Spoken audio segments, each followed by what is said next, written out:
have 7 proven tips that I use to help reduce that awful feeling of overwhelm when you get to the airport. And they also help reduce some of the sensory overload as well as decision fatigue. And they're perfect if you're like me, if you have autism and ADHD or either, or some other reasons you just need to have a little extra calmness around you. In no particular order. The first one is to have a variety of distractions. And I tend to think of them as being digital and non digital. So in the digital, it would be me having downloaded things to watch on one of my devices. So from a streaming service or Netflix. I also like to have podcasts downloaded. I used to have an e-reader. That would fall under that category as well. I also love having games to play on my phone. I would suggest having ones that don't rely on Wi-Fi because if you have Wi-Fi on the flight, there's actually no guarantee it's going to work. I'll list a couple of my favorite games that I use that don't require the Wi-Fi. Oh, and sleep stories. For the non-digital or non-powered, that for me is things like a book or a nice magazine. Like if you have a favorite magazine, that's such a treat to have that with you when you're flying. It could also be things like puzzles or crosswords, or they have those little mini games, especially if you're traveling with someone else, or a deck of cards.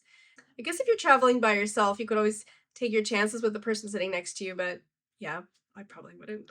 All of those will serve you when you're waiting to board as well as when you're actually in the flight. And a bonus one is you can research your in-flight entertainment in advance also. So I recently did a flight on American Airlines and I found out later that they had all this Apple Plus content.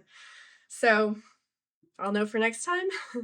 Would love for you to share what you like to bring on the flight with you to serve as a distraction. And if you have any game tips as well, that would be great. Please share those in the comments.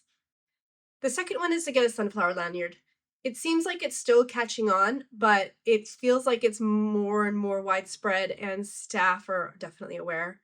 If you are like me, you might have that sort of imposter syndrome feeling that, well, I've flown before, I didn't need it before, why should I have it now? It doesn't, I don't want to like almost like you don't want to take up space if other people are more deserving of it. But I have flown with it twice now, and both times it's been incredibly positive. I just felt so much calmer. Well, actually, I'll show you.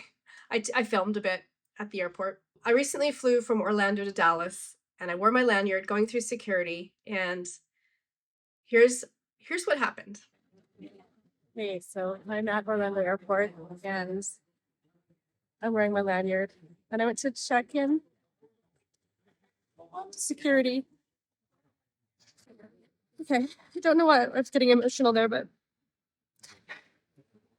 they have an access line. He's like, would you like to go to the access line? Or he said, like, can I send you to the access line? And I was like, I would love that. So I'm going to go to the access line. It's right behind me. So here I was sent to a shorter line that's used for people with accessibility needs. You can't see it too well, but the start of this line was marked with the sunflower symbol and the wheelchair symbol. So yeah, really excited not to be standing in the long line.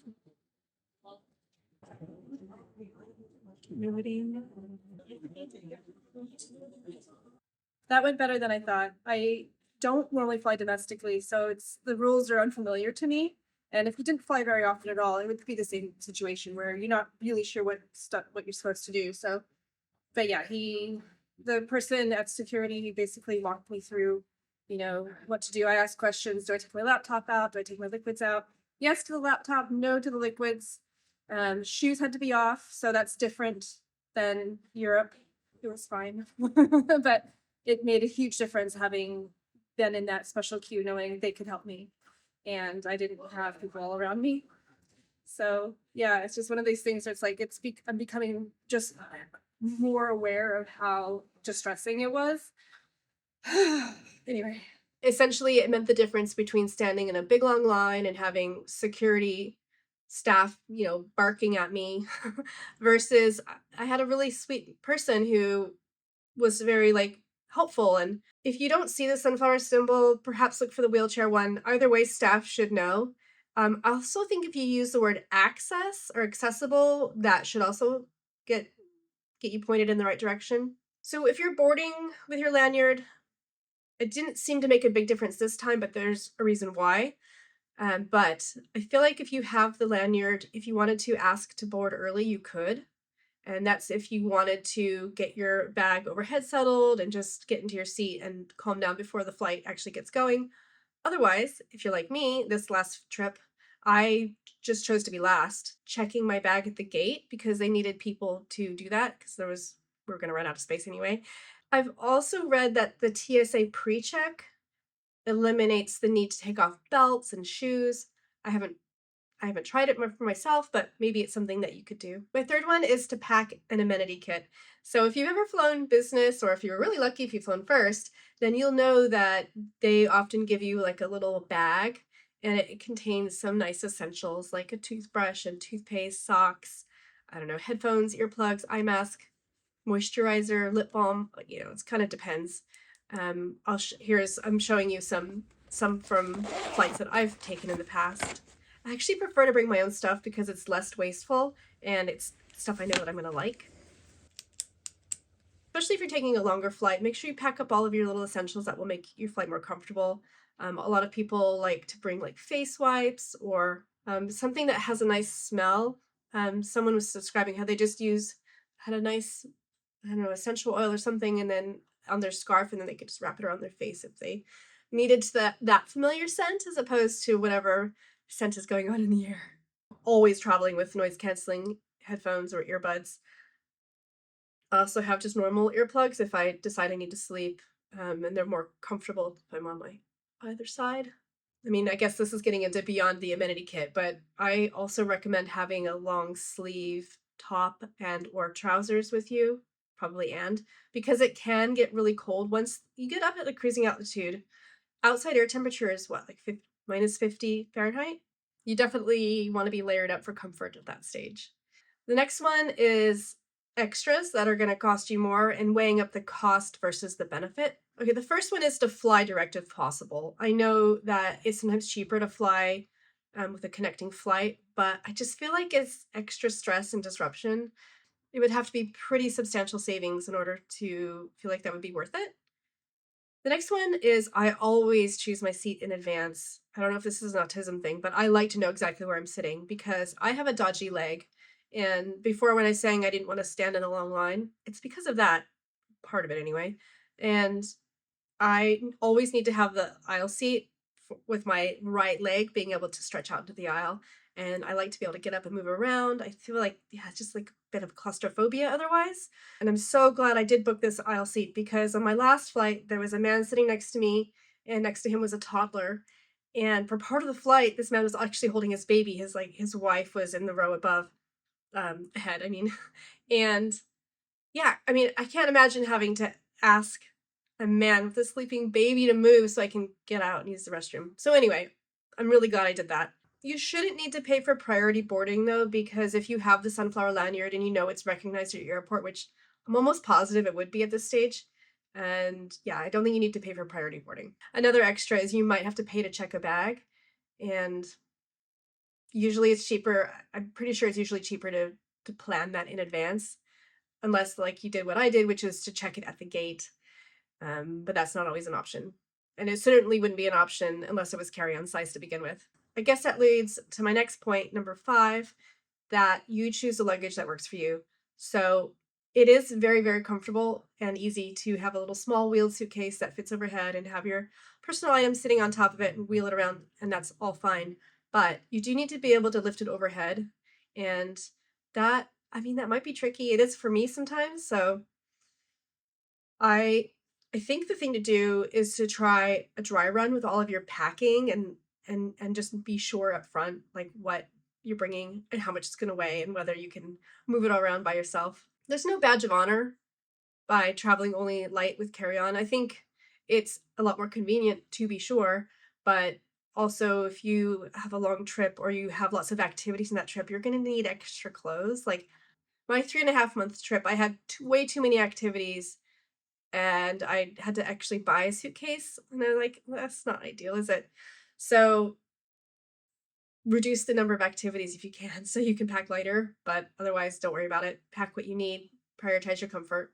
I would also say it's definitely a good idea to pack some of your essentials in your carry-on. So if you do check your bag and the worst happens, you have at least a few essentials like, I don't know, extra pair of underwear, your toothbrush, that type of thing. But if you have your little amenity kit, you'll be okay. For me right now on this trip, I have a largish carry-on size bag. And what it means is that I can get it up and down stairs. Like depending on what's in it, I may not be able to get it overhead. I probably will actually be checking it much of the time just because it's just a little bit more convenient. And I don't know. I'm not too worried about it getting lost. I actually have an air tag in it also. And so on this last flight, it actually gave me a huge fright because it didn't update and I didn't know if it was actually there. It was until I physically saw it. So it was on the plane. So number six. So number 6 is to plan and book your transfers or travel or transfers. Yeah. Plan your travel to and from the airport in advance. I would especially focus on the side you're not as familiar with. Especially if it's an unfamiliar currency, unfamiliar language. Yeah, I've had pretty difficult times when I haven't done that. I know that winging it is always an option, and I have done that much of the time, but it has its risks.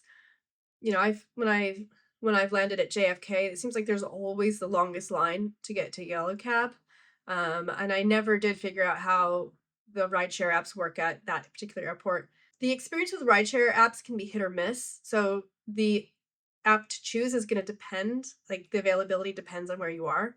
And also, it, the number of drivers can be different. I don't know. I've noticed that sometimes I have to wait a really long time for a driver, depending on where I am, or they cancel at the last minute. Like that literally happened 2 days ago. Ideally, you'd have a friend or family member picking you up, but that's not always the case. The golden rule is to arrive early to the airport because then you have extra time to settle in, get through security, and you don't have that feeling of being rushed. I mean, I know you know this, but it's just worth. I used to try to cut it too fine, and it was too stressful. So I've probably gone the other way. Maybe it's getting old. I don't know. Number 7 is kind of a bonus one, but you can research your quiet spaces at the airport in advance. Sometimes airports have quiet spaces and they're designated as quiet spaces. I actually haven't been in one yet. I don't know how they enforce it, but I actually have seen the sunflower symbol and pointing towards a room in a different direction. Um, when I was at Orlando Airport, I was sort of drawn to where this area where the chapel is because there was nobody around, and I ended up going down that side corridor, which you saw in the previous video. And if I had just kept going, there was plenty of space and I wouldn't have anyone around me apart from just a little bit of disruption where the train was coming in. It would be just maybe a couple passengers at that front of the train, but otherwise it was a wonderfully quiet space and I would recommend it. I don't know. There's the train coming in, so in a couple seconds, it's going to be a ton of people, but you'll see. Otherwise, this is a really peaceful little corridor to be filming in.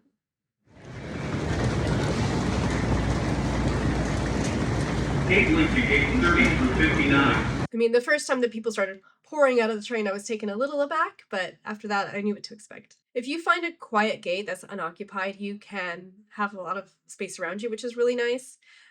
Just keep an eye on the time so you can get to your gate. I myself, and I'm sure other people do, like to physically eyeball the gate first and make sure the city matches where your boarding pass is, and then go find some place to settle down if you have enough time. So like I mentioned before, I did a recent video on the items that I prioritize for travel. You can check that out next, or I have a video on clothing that I like to pack when I travel. Or I did another video on how to deal with train travel overwhelm. That one's a little more of a chaotic video. Anyway, thank you for watching. I appreciate it if you've made it this far. Please say hi in the comments, and if this was valuable to you, please give it a thumbs up. I really appreciate it. That tells YouTube to keep showing it to people. Bye for now.